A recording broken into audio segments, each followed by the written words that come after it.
2 سال پہلے کی بات ہے، ہمارے ملک میں کیرلا میں ایک لڑکی نے اسلام قبول کیا،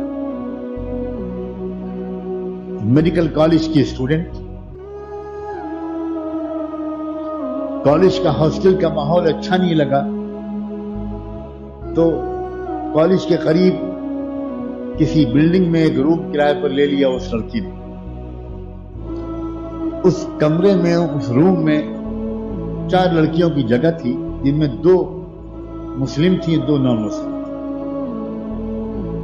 اب یہ خوش نصیبی تھی کہ جو 2 مسلم لڑکیاں اس کمرے میں تھیں، دونوں پابند صوم و صلات، روزانہ قرآن کی تلاوت کرنے والی پاکیزہ بچیاں تھیں، میڈیکل اسٹوڈنٹ، میڈیکل کالج میں پڑھتی تھی۔ اب یہ جو لڑکی نان مسلم تیسری، اس کے ان دونوں بچیوں کے اخلاق اور ڈسپلن اور مینر سے، پاکیزہ زندگی سے بہت دل پر اثر ہونے لگا۔ تو ایک ساتھ رہتی تھی، اسی کالج میں پڑھتی تھی، آپس میں بات چیت شروع کہ تم لوگ بالکل الگ لگتی ہو، پردہ بھی کرتی ہو، حجاب بھی کرتی ہو، نماز پڑھتی ہو، کہاں سے سب سیکھا تم؟ اس طرح کچھ باتیں بڑھنی شروع ہوئی، پڑھنی شروع۔ بچیوں نے بتایا کہ بھئی ہم کو تو ایک رب نے پیدا کیا ہے، اس رب کے بتائے ہوئے ایک طریقہ ہے، بڑا خوبصورت، بڑا اٹریکٹیو، اس پر ہم لوگ اس کو فالو کرنے کی کوشش کرتے ہیں، ہمارے پیرنٹس نے ہم کو بچپن سے سکھایا ہے۔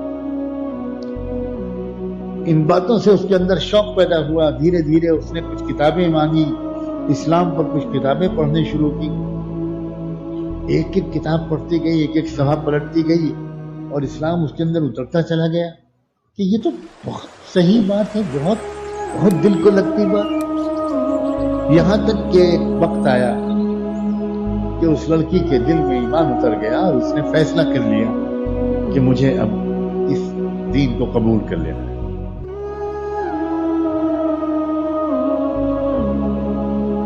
دین کو قبول کرنے کے فوراً بعد جب جو کالج جانے کا وقت آیا تو اس کو لگا کہ بھئی اب ننگے سر تو میں نہیں جا سکتی، اب تو میں محمد الرسول اللہ کا دامن تھام چکی۔ تو اس نے اسکارف باندھ کر، ہیڈ اسکارف باندھ کر، سر کو کور کر کے، چہرے کا پردہ کر کے، اور وہ کالج گئی۔ پہلے ہی دن جو کالج گئی تو شور مچ گیا اور اس کے گھر پر شکایت کر دی گئی۔ اس کے والدین آئے اور اس لڑکی کو پکڑ کے گھر لے گئے، اور پھر شروع ہوا سلسلہ ایمان کے راستے کے امتحان۔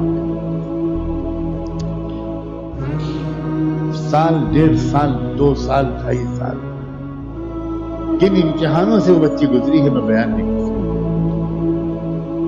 کمرے میں بند رکھا گیا، بھوکا پیاسا رکھا گیا، مارا گیا، جلایا گیا، ڈرایا گیا، دھمکایا گیا۔